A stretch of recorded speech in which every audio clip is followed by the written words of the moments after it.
Want to know what makes machines tick and ideas spark? Welcome to Electrotechnics. Here, we dive into science. Here, we dive into tech. Here we dive into the magic behind everyday stuff. From building gadgets, breaking down big ideas. I'll show you how knowledge turns into cool inventions. Hit subscribe. Let's explore the genius of our world. One discovery at a time. QR codes aren't magic, they're just tiny, flat puzzles your phone solves in milliseconds. And once you see how, you'll spot the clever everywhere. So, how do QR codes work? First, the vibe. QR stands for quick response. It's a grid of black and white squares. Your camera snaps it, the software flattens the perspective, reads the squares as bits, fixes mistakes, and turns them into text. Usually a link, simple to say. Wildly smart under the hood. Look at one up close. See the three big squares in the corners? Those are finder patterns. They scream, "Hey, I'm a QR code. Start here." Your phone uses them to find the code and its angle. There's also a smaller alignment square for bigger codes to correct warp and tilt. Between them run timing patterns.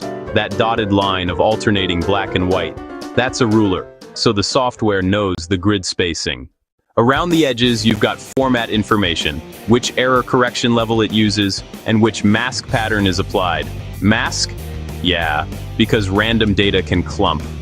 A mask flips some squares to break up ugly patterns, so your camera doesn't get confused by big blobs. Inside the grid, the actual data bits, plus error correction bits, thanks to Reed-Solomon math. That math can fix missing or smudged squares. Okay, the scan. Step 1, your camera grabs a grayscale image. Step 2, it hunts for those finder squares by their bullseye ratio.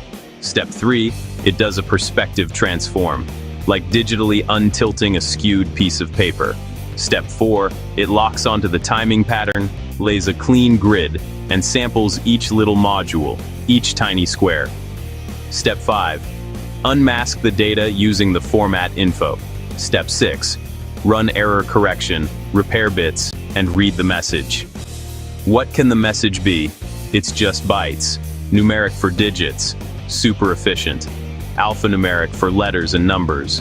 Byte mode for anything, like emojis or URLs. Structured append if you split big messages across multiple codes. And versions. Version 1 is the smallest, 21 by 21 squares. Bigger versions add more rows and columns for more data. Let me demo with 3 quick experiments. Demo 1, distance. I print a small version 1 code. From far away, it's just mush. As I move closer, once those modules are at least a few camera pixels wide, boom, it locks. Tip: brighter light and sharper print equals easier lock. Demo 2, damage. I mark out some squares with a pen. It still scans. Why? Error correction levels: L, about 7%. M, about 15%. Q, about 25%. H, about 30%. Higher protection, less payload. That's why fancy branded QR codes still work with logos cut out. They sacrificed capacity for resilience. Demo 3, angle. I tilt the code hard. The finder patterns let software unwrap the skew.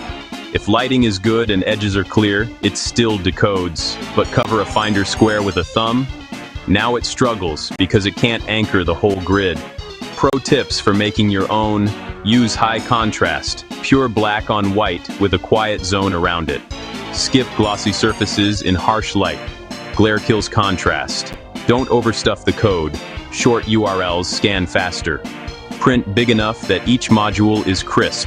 Think at least 0.5 millimeter per module for close scans.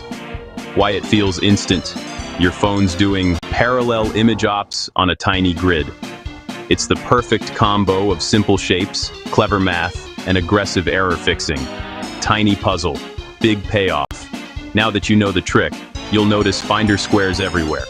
Next time you scan, watch how fast your brain recognizes the pattern, before your phone even beeps. That's design working with you. Quick response indeed.